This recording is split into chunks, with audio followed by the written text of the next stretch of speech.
What was the movie with Steve Martin when like the phone books arrive? It's like, the new phone books are here. The new phone books are here. Is that The Jerk? Maybe. I don't remember. But that's how I am when the college football playoff ranking show comes out. The new rankings are here. The new rankings are here. And Tennessee, as we talked about yesterday, Giglio, got that number 1 spot ahead of Georgia. Georgia's actually number 1 in the AP poll this week, but they're actually 3rd in the initial college football playoff ranking. Wait, so who's number 2? That would be Ohio State, sandwiched between those SEC teams that are going to be playing on Saturday, both Tennessee and Georgia. A couple things to keep in mind when we talk about the college football playoff. These rankings will absolutely change. That's the point. So a lot of time and energy is wasted on how can TCU be right? How can Michigan or Georgia, like they're 3rd? Well, if Georgia beats Tennessee, guess who's going to be number 1 on Tuesday next week? Probably going to be Georgia, right? That's what I would think. And never take the College Football Playoff Committee literally, okay? You got to look at to make this make sense for you, to kind of save yourself some frustration. The way to look at the College Football Playoff Committee is like a writer's room for your favorite wrestling promotion. Are you on? What's that? Go on. Oh, no. Dennis has entered the chat. I said the magic word, wrestling. You an AEW person, WWE person, some weird, I don't know, circuit that I've never heard of that you watch on a super secret Twitch stream? I don't know. Gouge wrestling in downtown Raleigh? Whatever it is, right? But it's a writer's room. That's how you have to look at it. All they're doing is that they're setting up the framework for the story, which will play out in the games. And that framework really shows up where they rank teams 15 through 25. Don't believe me? That's how we get to Clemson at number 4. This is where this is crystallized. Clemson's at 4. People are upset about this because our friend Nicole Auerbach will write in The Athletic like she did today. If Michigan and Clemson were to play today, Giglio, who wins? Or who's favored to win that game? If Michigan and Clemson were to play right now. I would have to look up their power numbers, Joe. Michigan. I'll save you the work. Okay. Michigan would be the one who is favored in this game. As Nicole Auerbach points out, well, FPI has Michigan as a 4.5 or 6-point favorite or something like that. When you look at those S&P Plus rankings, which are essentially glorified Ken Pom numbers for college football, it's like a 9.5-point favorite, Michigan. All right, Michigan will be favored. Metrics like Michigan, as opposed to Clemson, who hasn't looked completely outstanding on their way to their record right now, but they have one thing that Michigan doesn't have, and that's quality wins. Syracuse, Wake Forest, NC State, they're 20, 21, and 22 respectively. And who says that Florida State might not make an appearance later on? And then you got North Carolina, who I thought was the most intriguing one. The College Football Playoff Committee's got North Carolina at 17. That's the team that Clemson's going to face in the ACC championship game. And you might not like Clemson in the CFP matchup, but the committee has built the framework to explain their inclusion at this point in time. They beat ranked teams. Ranked teams matter. And if they do win the ACC championship, it's going to be over a ranked CFP team in North Carolina. There's a separate conversation about North Carolina. I don't think they're the 17th best team in the country. Whatever. That's what the CFP says because it's the framework for the conversation around Clemson. You sound like a person when you say that who's not tried to rank the top 25 teams in the country. Okay. Yeah, you do. You get past.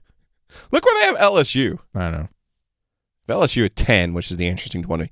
No, what I wanted to see last night was what they were going to do with Alabama. Mm-hmm. And Alabama is behind Michigan. I would argue Alabama should be in front of Michigan in spite of their loss to Tennessee. They don't have them there. So they're setting the framework there for those SEC teams to as you point out, to earn their spots. Yeah. Georgia's the team that is in quote-unquote trouble because when you look at this top 25, there's Oregon and there's no one else. Yeah. And that's how Georgia ended up at number 3, while in the human polls, they're number 1. Mm-hmm. I know this is also a human poll, but you know the traditional coaches and AP top 25s. But where they put Alabama in front of TCU basically says, look, TCU, you can't jump them. There is not a thing you can do to jump them because the only other team that will be on that list is Texas, and they have that win over Texas. So, Clemson is in good position, but I wouldn't go celebrating just quite yet. Oh, no, I'm not trying to act like I'm celebrating here. Not you. What I'm saying to you, though, is here the framework has Clemson in front of Alabama, okay? And it has them in front of Michigan.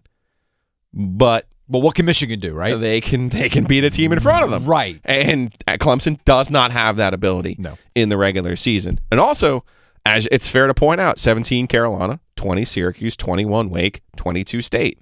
Those are all teams. The Atlantic side, Clemson's already beaten. Carolina, they have the potential to beat. However, those teams also have the potential to beat themselves. They do. So the one team that wasn't in there, which I find interesting, particularly with LSU at 10. Again, I'm going to harp on this just a little bit. LSU at 10 is the biggest surprise out of all of this. Okay. Because they're positioning Alabama to make the leap. They're positioning Alabama to be the one that kind of sneaks. And if we get to that last day where there's 3 SEC teams with 1 loss, they're positioning Tennessee, by the way, if they lose to Georgia, to be there when we get to that SEC Armageddon. Now, a lot of football between now and then. Of course. But this is positioned to let some of these teams make significant moves if they can take care of business. Clemson needs to figure out a way to hold serve. That's going to be difficult, given those other teams could beat each other and knock themselves out of those rankings. Well, this is why I think North Carolina at 17 is an important spot, because North Carolina can continue to move up. They got a game against Wake Forest. All right?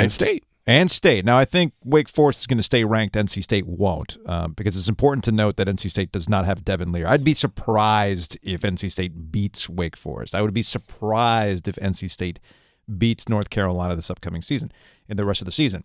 So North Carolina has an opportunity to get better, because I look at North Carolina at 17, and I think that's generous for the Tar Heels. Very generous for the Tar Heels. Because I'm sorry, as great as their season has been, let's understand why their season has been great. They've had some near misses to start the season. They're 1 play away from losing to App State in a complete disaster of a fourth quarter. But they won. They had a disaster of a third quarter against Georgia State, but they won. Cool, got it. Duke should have beat them. But they didn't. They didn't. But then that gets to this. Who's their best win? They got 1 loss, I get that. They got crushed by Notre Dame, who's not very well liked right now. What's their best win? Is it Duke? That's saying something for the 17th best team in the country, apparently. But what I'm trying to say to you is you have to compare them to everyone else. You're not comparing them to Tennessee and Ohio State and Georgia and Clemson. You're comparing them to the other options. My point about... Who do you think's better? Seriously, who do you think's better, Penn State or Carolina? Probably Penn State. Okay. Probably Penn State. And I get what you're saying about I've never ranked teams, because you're right. I don't want to. I'm not trying to be a jerk. I'm just trying to say, like, you're saying that as if there's like this plethora of options. There are not. But what I'm getting at is back to my main point about the framework. And that framework for Carolina at 17 is important for Clemson. Now, you talk about Clemson and what they can and cannot do, right? Well, I don't know. Boo Corrigan, NC State's AD, who's the committee chair, it could be either or. Ranked teams, which is to their benefit, or eye test. I always love this part about it, right? So here's Boo Corrigan when he was asked about Clemson being ranked 4th and things like that, and ultimately why beating ranked teams matter. It matters being ranked at all, right? So to a Tulane, to an Illinois that I believe haven't been ranked before, to the top, 7, in making sure that we're going over everything. And make no mistake, there's a lot of good football teams. And there's a lot of good football teams that are separated, but not very much. And our job is to take all the information that we have through week 9 and make what we believe is the best decision. So there you go. Being ranked matters. Okay, that matters. But what about eye tests? Don't forget about the eye test.